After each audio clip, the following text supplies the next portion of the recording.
पंचांग एक संस्कृत का शब्द है जिसका अर्थ है 5 अंगों वाला।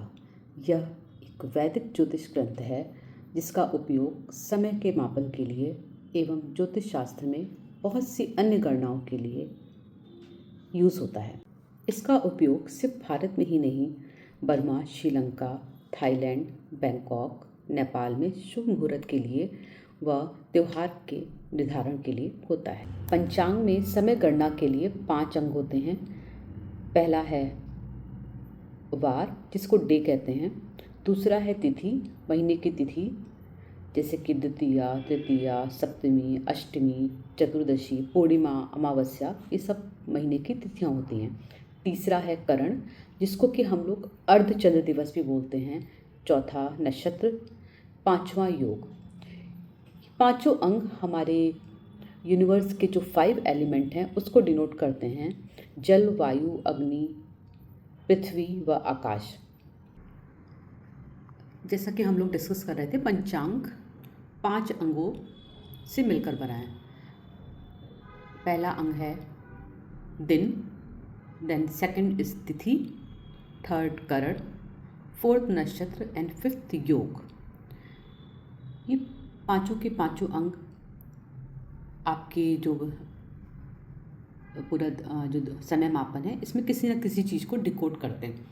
दिन, जैसे कि हम डेज की बात करते हैं, आज कौन सा दिन है, आज कौन सा वार है। तिथि, महीने की तिथि, वो भी लूनर कैलेंडर के अकॉर्डिंग। ओके। करण अर्धचंद्र दिवस है, जिसको अभी हम लोग आगे और डिटेल में डिस्कस करेंगे। नक्षत्र आपका हर डे के हिसाब से नक्षत्र अलग होता है। मून किस नक्षत्र में है उसके अकॉर्डिंग डिसाइड होता है उस दिन का नक्षत्र क्या है। योग, ये चंद्र और सूर्य दिवस के अकॉर्डिंग डिसाइड होता है। ये पंचांग के जो पांचों अंग हैं, ये हमारी प्रकृति के पांचों तत्व, आपके पांचों तत्व जल, वायु, अग्नि, पृथ्वी, आकाश, इन सब को ये पंचांग डिनोट करता है। जैसे कि दिन, जो हमारा डे है, वार है, वो अग्नि तत्व को बताता है, फायर एलिमेंट। तिथि, जो महीने की तिथि है, वो जल तत्व, वाटर एलिमेंट को दिखाती है। करण, जिसको कि अर्धचंद्र दिवस कहते हैं। अर्धचंद्र दिवस मीन्स कि जो एक दिन है उसमें 2 करण होते हैं, तो ये हमारे अर्थ एलिमेंट को बताता है। नक्षत्र हमारे वायु तत्व को बताता है, एयर एलिमेंट। योग, जिसको कि चंद्र सूर्य दिवस कहते हैं, ये चंद्रमा और सूर्य से डिस्टेंस के अकॉर्डिंग डिसाइड होता है। ये आकाश तत्व को बताता है। हर तत्व की अपनी अलग क्वालिटी होती है, इसी क्वालिटी के अकॉर्डिंग वो तत्व कार्य करता है। फॉर एग्जाम्पल, अगर हम देखें, डे जो कि फायर एलिमेंट को बता रहा है, ये हमारे स्ट्रेंथ एंड डायनेमिज्म को बताता है। किसी पर्सन की स्ट्रेंथ क्या है, उसका डायनेमिज्म क्या है। तिथि, जो कि जल तत्व है, वाटर एलिमेंट है, वो हमारे रिलेशनशिप एंड मैरिज को बताता है। कर्ण, प्रोफेशन, जो अर्थ एलिमेंट है, प्रोफेशन, एसेट एंड वेल्थ को बताता है। एयर एलिमेंट है, वो हमारी वाइटल स्पिरिट एंड एनर्जी को डिनोट करता है। एंड जो योग है, आकाश तत्व, स्पेस एलिमेंट, वो हमारे स्पिरिचुअल कनेक्शन को बताता है। तो किसी भी दिन के अकॉर्डिंग आप इन सारे तत्वों को समझ सकते हैं, या फिर जिस पर्सन की कुंडली बनी है उस पर्सन के पंचांग उस दिन का क्या था, वो दिन कौन सा था, तिथि कौन सी थी, करण कौन सा था, नक्षत्र कौन सा था, योग कौन सा था, उसके अकॉर्डिंग आप उसकी इन सब क्वालिटीज़ को डिकोड कर सकते हैं। पंचांग का पहला अंग होता है दिन, वार या डे। जैसे कि आज फ्राइडे है, शुक्रवार, आप अपनी कुंडली से अपने जन्म का दिन देख सकते हैं, और यह आपके अग्नि तत्व फायर एलिमेंट को डिनोट करता है। फायर एलिमेंट आपकी स्ट्रेंथ एंड डायनेमिज्म को दिखाता है, आपकी लाइफ में आपकी स्ट्रेंथ, आपकी पर्सनालिटी कैसी रहेगी। तो जिस भी वार को आपका जन्म होता है, उसके लॉर्ड आपकी पर्सनालिटी पे पूरा इफेक्ट डालते हैं। प्राकृतिक सौर दिवस जो होता है उसको वार कहा जाता है। इस तरीके से सप्ताह में 7 वार होते हैं, 7 डेज होते हैं। Monday, Tuesday, Wednesday, Thursday, Friday, Saturday, Sunday, जिसको कि हम हिंदी में सोमवार, मंगलवार, बुधवार, गुरुवार, शुक्रवार, शनिवार और रविवार कहते हैं। इन जनरल सोमवार, बुधवार, गुरुवार और शुक्रवार शुभ दिन माने जाते हैं, बट ये आपकी कुंडली के अकॉर्डिंग या आप किस चीज़ के लिए मुहूर्त निकाल रहे हैं उसके अकॉर्डिंग ये दिन अलग अलग हो सकते हैं। बट अगर इन जनरल देखें तो गृह निर्माण और कम्युनिकेशन के लिए बुधवार का दिन बहुत अच्छा माना जाता है। कोई भी लीडरशिप काम करना हो, नेतृत्व का काम करना हो तो उसके लिए संडे का दिन बहुत अच्छा होता है। लव एंड लग्जरी के लिए फ्राइडे का दिन बहुत अच्छा है। And for any creative work Monday का दिन बेस्ट माना जाता है। पंचांग का दूसरा अंग होता है तिथि, जो कि पंच तत्व में वाटर एलिमेंट को डिनोट करता है। ये हमारे रिलेशनशिप एंड मैरिड लाइफ को गवर्न करता है। तिथि का निर्धारण मून के ट्रांजिट के हिसाब से होता है। आमतौर पर 30 तिथियां होती हैं, जिनको कि 2 पक्षों में बांटा गया है, शुक्ल पक्ष और कृष्ण पक्ष। हमारा जो एक चंद्रमास है वो एक अमावस्या से शुरू होकर दूसरी अमावस्या तक होता है, और धीरे धीरे जैसे जैसे चंद्रमा की डिग्री बढ़ती रहती है वैसे वैसे ये जो है, ये अंतर, जो डिग्री का अंतर है वो तिथि को डिसाइड करता है। ये तिथियां हैं हमारी शुक्ल पक्ष की प्रतिपदा, देन द्वितीया, तृतीया, चतुर्थी, इस तरीके से करते हुए त्रयोदशी एंड चतुर्दशी, टोटल 14 डेज। देन चतुर्दशी के बाद हमारी पूर्णिमा की तिथि आती है। फिर पूर्णिमा के नेक्स्ट डे कृष्ण पक्ष की प्रतिपदा, द्वितीया, तृतीया, तृतीया, चतुर्थी, पंचमी, षष्ठी, इस तरह से करते करते त्रयोदशी, चतुर्दशी, देन अमावस्या।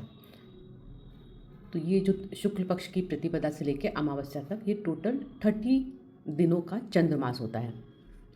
यहाँ पर डेज, हमारे जो चंद्रमास के डेज हैं वो अंग्रेजी के जो दिन होते हैं, इंग्लिश डेज, उससे डिफरेंट होते हैं। यह तिथि हमारी दिन में किसी भी टाइम शुरू हो सकती है।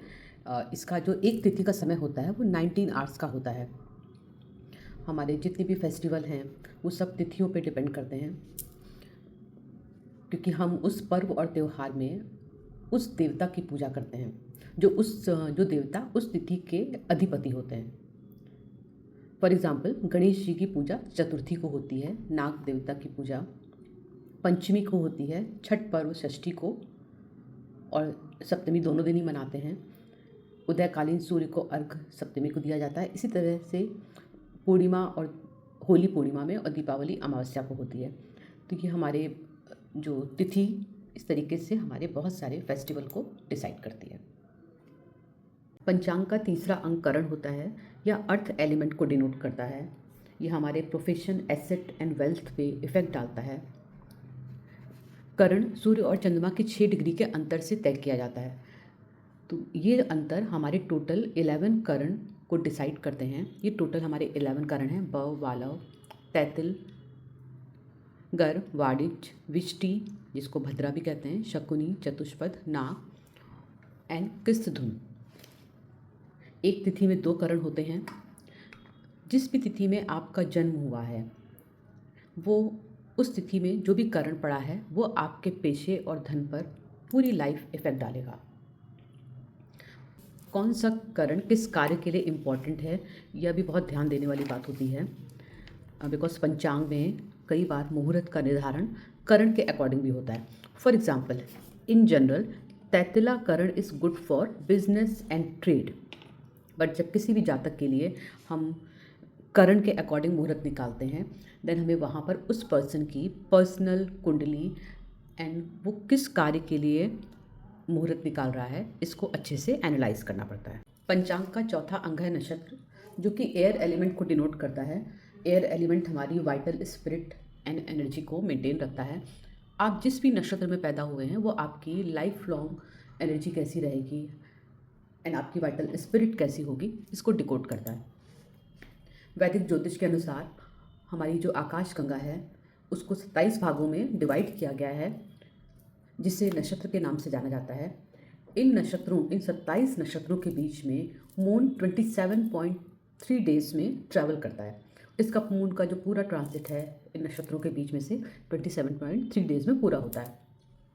हर नक्षत्र का एक स्पेसिफिक नाम होता है एंड उसके देवता होते हैं। प्रत्येक नक्षत्र 13 डिग्री 20 मिनट्स का होता है एंड हर नक्षत्र के 4 पद होते हैं। तो इस तरह से देखा जाए तो 27/4 टोटल 108 पद होते हैं। आप अपनी कुंडली से अपने नक्षत्र का पता कर सकते हैं। अपने बर्थ टाइम पर आपका मून जिस भी नक्षत्र में था, आपका जन्म उसी नक्षत्र में होएगा। आपका संपूर्ण व्यक्तित्व और जीवन इस नक्षत्र से संचालित होता है। यहाँ तक कि आपकी महादशा भी इस नक्षत्र से ही शुरू होगी। आपके नक्षत्र का जो भी लॉर्ड होएगा वहीं से आपकी महादशा शुरू होगी। फॉर एग्जाम्पल, अगर आपका जन्म अश्विनी नक्षत्र में हुआ है तो अश्विनी नक्षत्र के लॉर्ड केतु हुए, बर्थ टाइम पर आपका जो महादशा शुरू होगी वो केतु से ही शुरू होगी। हमारे जो हिंदी मंथ हैं उसके नाम भी नक्षत्र के अनुसार ही रखे गए हैं। फॉर एग्जाम्पल, कृत्तिका नक्षत्र के कारण ही कार्तिक मास पड़ा है एंड आपका जो मार्गशीर्ष मंथ है वो मृगशिरा नक्षत्र के अनुसार पड़ा है। इसी तरीके से जो जितने भी मंथ हैं वो किसी न किसी नक्षत्र की वजह से ही डिसाइड हुए हैं। हमारे पंचांग का 5वां अंग योग है, जो कि स्पेस एलिमेंट को डिनोट करता है। ये हमारे स्पिरिचुअल कनेक्शन को बताता है। जिस भी योग में आपका जन्म हुआ होगा वो क्वालिटी आप लाइफ लॉन्ग आप में रहेगी। यह सूर्य और चंद्रमा के लॉन्गिट्यूड के योग को दर्शाता है। इसे 27 भागों में डिवाइड किया गया है और हर भाग 13 डिग्री 20 मिनट का होता है। किसी भी मुहूर्त के लिए योग का यूज़ करते हैं जो कि किसी भी विशिष्ट कार्य के लिए उस दिन की शुभता को निर्धारित करता है और ये हमारी पर्सनैलिटी एंड टाइम को भी इफ़ेक्ट करता है। जैसे सिद्धि योग हर काम में सफलता दिलाता है। सिद्धि योग में अगर हम कोई काम करते हैं तो उसमें हमें सक्सेस मिलेगी ही। विश्व कुंभ योग की बात करें, उस योग में जन्मा व्यक्ति बहुत ही फैमिली ओरिएंटेड होएगा, चार्मिंग होएगा, इंटेलिजेंट होएगा, उसमें लीडरशिप क्वालिटी होगी, वो अपने बिजनेस में बहुत ही वेल्दी भी होएगा एंड पर्सन बहुत ही लकी होएगा। किंतु अगर इसी योग को हम मुहूर्त के लिए यूज़ करते हैं तो मुहूर्त के लिए इस योग को बहुत अच्छा नहीं मानते हैं। इसी तरह से हमारे 27 योग होते हैं। हर योग हमारी अलग अलग पर्सनालिटी को डिकोड करता है। हर योग के अकॉर्डिंग, मुहूर्त के अकॉर्डिंग हर योग का अलग अलग तरह से यूज़ होता है। This was the brief introduction of पंचांग, जिसे कि एक लेमैन भी आसानी से समझ सके। For more such videos and information, stay connected. नमस्कार।